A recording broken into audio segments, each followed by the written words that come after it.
আজকের পুরুষোত্তম মাস, আগামী দিনে পুরুষোত্তম মাসে প্রত্যেকটা মানুষের কি করণীয় এবং কি করলে তার পারমার্থিক উন্নতি হবে এবং আর্থিক উন্নতি হবে, সাংসারিক এবং তার বিভিন্ন রকমের উন্নতি লাভ হবে, সেটা নিয়ে আমি কিছু আপনাদের টপিকস দেব। তো আগে জানতে হবে পুরুষোত্তম মাসটা কি। প্রত্যেক সূর্য প্রত্যেক রাশি থেকে আর একটা রাশিতে যেতে যে সময় নেয় 1 মাস, অর্থাৎ 30 দিন 14 ঘন্টা। আর সেই একটা রাশি থেকে আর একটা রাশিতে চন্দ্রের যেতে লাগে 29 দিন 10 ঘন্টা। এই যে টাইমটা তফাৎ, সৌর বৎসর এবং চন্দ্র বৎসরে এই তফাৎটা দাঁড়িয়ে যায়। সৌর বৎসর দাঁড়ায় 365 দিন 6 ঘন্টা, অর্থাৎ 365 দিন 5 ঘন্টা 48 মিনিট 46 সেকেন্ড। আর চন্দ্রের যে বৎসর, সেই বৎসর হয় 355 দিন, অর্থাৎ প্রত্যেক বছর এই দুটো তফাৎ দাঁড়ায় 10 দিন। 3 বছর অন্তর এই 10 10 10 যোগ করলে যে 1 মাস, অর্থাৎ 30 দিন দাঁড়িয়ে যায়। আর এই 30 দিন যখন দাঁড়িয়ে যাচ্ছে তখন একটা অধিক মাস দাঁড়িয়ে যায়, সেই মাসটাকে বলা হয় অধিমাস বা অধিক মাস। আর সেটা পরবর্তীকালে যখন এই মাসের কোনো দেবতা বা দেবী কেউ সেরকম ভাবে কেউ ছিল না, যার ফলে কি হয়েছে, ভগবান কৃপা করে যে এই মাসে তিনি স্বয়ং এসেছেন ভগবান তার সেবা নেওয়ার জন্য। কিন্তু আমরা কি করি, এই মাসে কোনো শুভ কাজ করি না, অর্থাৎ গৃহপ্রবেশ, অন্নপ্রাশন, বিবাহ বা মাঙ্গলিক কোনো যদি আমাদের কাজ থাকে, কোনো দেবদেবীর পূজা, কালী পূজা বা কোনো অন্যান্য মনসা পূজা বা অন্য কিছু থাকে, সেগুলো আমরা এই মাসে বাদ দিয়ে দিই। আর আমরা অনেকেই এই মাসটাকে তাচ্ছিল্য করে একটা নাম বলি, সেটা হচ্ছে মল মাস। মল মাস বলে কিছু নেই। তবে ভগবান কৃপা করে যখন এই মাসে নিজেই সেবা নিতে আসছেন, তাহলে তার মাহাত্ম্য কি হবে আপনারা বুঝতে পারছেন। অর্থাৎ এই মাসে আপনারা যে কাজগুলো আমি বলছি সেগুলো যদি করতে পারেন, তাহলে হাজার হাজার গুণ ফল আপনারা অনেক বেশি লাভ করবেন।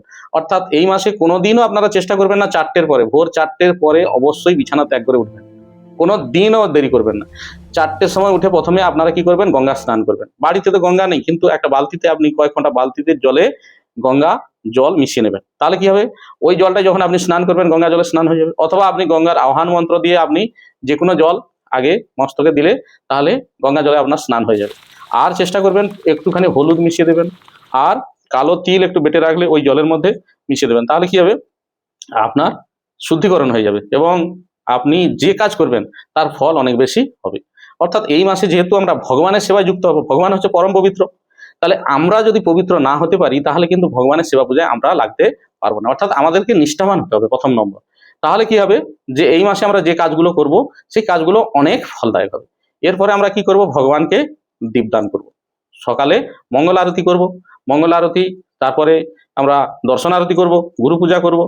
যারা ভক্ত নয় তারা কেবলমাত্র কিছু না হোক একটা তুলসী গাছের একটা কাঠি জোগাড় করবেন, তাতে একটু আপনারা তুলো জড়িয়ে রাখবেন এবং ঘি এবং কর্পূর দিয়ে আপনারা রাধা মাধবকে আরতি করবেন। চরণে 4 বার, নাভিপদ্মে 2 বার, মুখমণ্ডলে 3 বার এবং সর্বাঙ্গে 24 বার, অর্থাৎ টোটাল হবে 33 বার।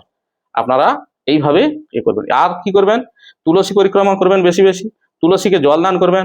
আর অনেকের বাড়িতে দেখবেন ভক্ত না হলেও এরা কি করে, বৈশাখ মাস, মাঘ মাস, কার্তিক মাসে আমিষ আহার করেন না। তো আমি আপনাদের অনুরোধ করব একদম এই মাসটার জন্য আপনারা অন্যান্য মাসে যে ফল, দামোদর মাসে যে ফল পান আপনারা, তার থেকেও এই মাসে যদি, অধি মাসে যদি আপনারা, পুরুষোত্তম মাসে যদি আমিষ আহারটা ত্যাগ করতে পারেন, আর কি করবেন, যে ভগবানকে নিবেদন করে প্রসাদ যদি পেতে পারেন, তাহলে আপনারা অনেক অনেক উন্নতি করতে পারবেন। পারিবারিক দিক থেকে, আর্থিক দিক থেকে, মানসিক দিক থেকে, মান সম্মানের দিক থেকে, সব দিক থেকে আপনাদের উন্নতি হবে। আর কি করবেন, প্রত্যেক দিন ভগবানকে দীপদান্ত করবেন। আর প্রত্যেক দিন চেষ্টা করবেন কোনো বৈষ্ণবকে কিছু সেবা দেওয়া, বৈষ্ণবকে কিছু খাদ্য, আপনি প্রসাদ বা ফলমূল, বা যদি কারোর অনেক অর্থ থাকে সেক্ষেত্রে সে সোনাদানা, বস্ত্র, ছত্র, এগুলো সে দান করতে পারে।